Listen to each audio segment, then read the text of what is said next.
Oi pessoal, tudo bom? Eu sou a Renata, eu sou nutricionista e hoje a gente vai fazer um tema um pouco diferente nesse vídeo. Eu queria falar para vocês algumas coisas que eu andei refletindo nesses últimos dias e eu não poderia deixar passar essa oportunidade de quarentena, desse momento de tanta reflexão que a gente está vivendo, para falar esse tema que é tudo que nós nutricionistas falamos errado para vocês nos últimos anos, tá?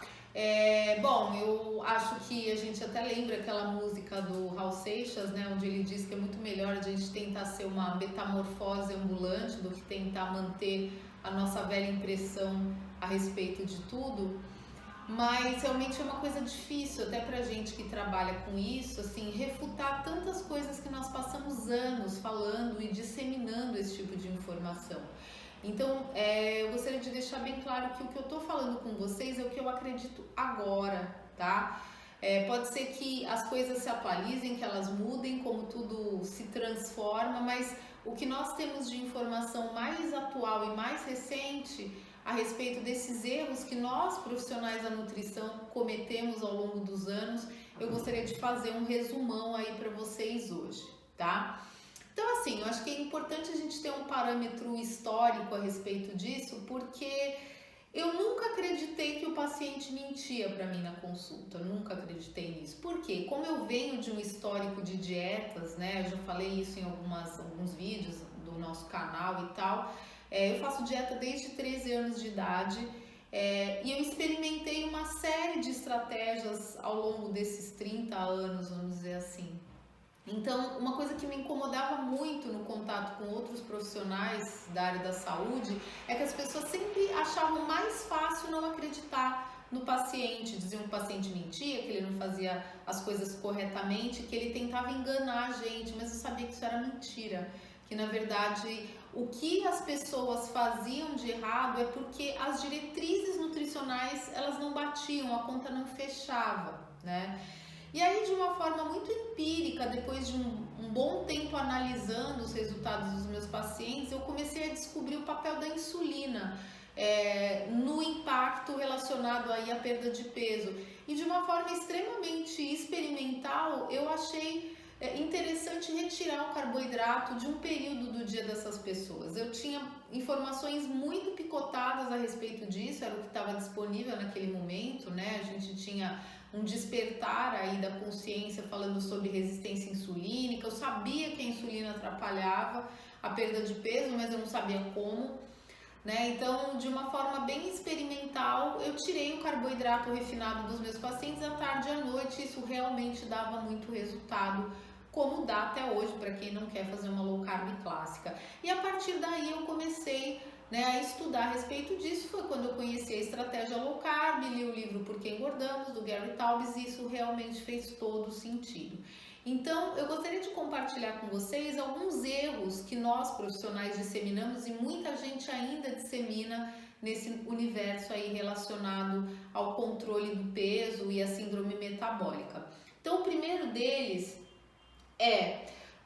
comer salada em primeiro lugar, pessoal. Então, isso é uma coisa que a gente sempre disseminou como informação, né? Então, comece pela salada. Pois é, mas isso não resolve muito o seu problema de saciedade, né? Pode melhorar um pouco a questão do volume alimentar. Claro que é muito melhor você comer a salada antes do que comer o prato de arroz e feijão e deixar a salada como final da refeição. Mas mesmo que você curta iniciar pela salada, você precisa ter muito em mente que o que vai trazer saciedade para você é a proteína, né? Então, durante muito tempo, nós acreditamos que a gente deveria comer em uma das refeições só no dia, não nas duas, um pedaço de carne do tamanho da palma da mão, né? E isso a gente sabe que hoje é totalmente incorreto, porque pelo conceito da ecologia nutricional, o nosso organismo ele busca a sua necessidade proteica de qualquer maneira. Então, se você buscar a necessidade proteica com arroz e feijão, você vai ter que comer muito arroz e feijão para ficar satisfeito.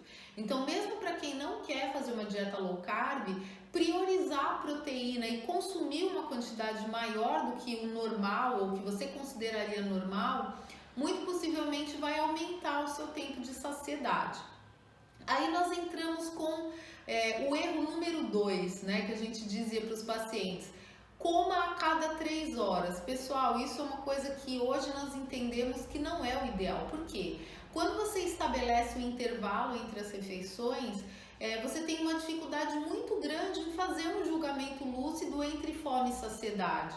Né? Quando você estabelece uma rotina de horários para suas refeições e para os seus lanches, quando muitas vezes você nem está com fome nenhuma para comer aquele lanche, a gente tinha muito uma ideia que isso deixava o metabolismo mais acelerado. Não é verdade, né? Então, isso também encadeia para uma próxima orientação errada que nós dávamos, que é: jamais pule uma refeição.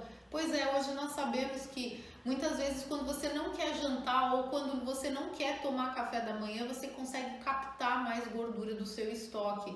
Então, dentro desse panorama aqui de refeições, o que a gente diria para vocês hoje? Respeitem a sua fome, respeitem o seu desejo de consumir alimentos com densidade nutritiva. Porque se você ficar comendo bolachinha e pãozinho à tarde, você vai ter o tempo todo as suas reservas de glicogênio sendo repostas e você vai querer ficar nessa reserva alta o dia inteiro. Então, se você pretende emagrecer, é muito importante que você tenha o hábito de baixar a sua insulina através de refeições, né, do tipo low carb, que são carnes e vegetais de baixo amido, quando você quiser comer.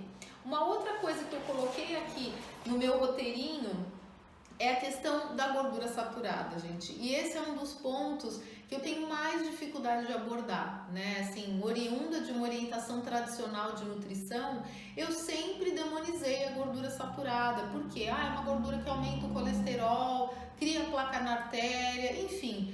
Hoje eu não tenho mais essa certeza a respeito desse papel da gordura saturada. Hoje a gente sabe que a gordura saturada realmente ela tem um papel no aumento do colesterol, mas isso não significa que você vai ter um desfecho ruim, né, no seu risco cardiovascular. Né? O que a gente sabe é que a natureza não misturou o carboidrato e a gordura, e essa sim é uma combinação do mal. Né? Quando você come aquele bolo recheado super gorduroso com chantilly, açúcar e farinha, realmente isso vai fazer mal para você. Agora, se a sua alimentação é baseada em gorduras naturais dos alimentos, como uma gordura de carne, de ovo, e você tem aí um controle da quantidade que está entrando, muito possivelmente você não vai ter, né, um desfecho ruim. Claro que a orientação é individualizada.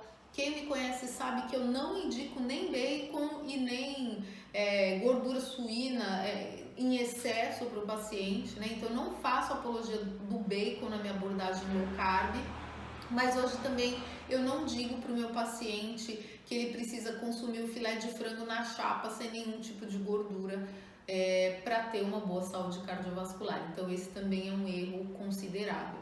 E só para fechar aqui esse nosso videozinho, muito embora tenha um monte de outras coisas que a gente pode falar, é que fibras melhoram a sua saúde intestinal. Pois é, eu sempre falei isso, mas no fundo eu nunca entendi por que isso não funcionava para os pacientes.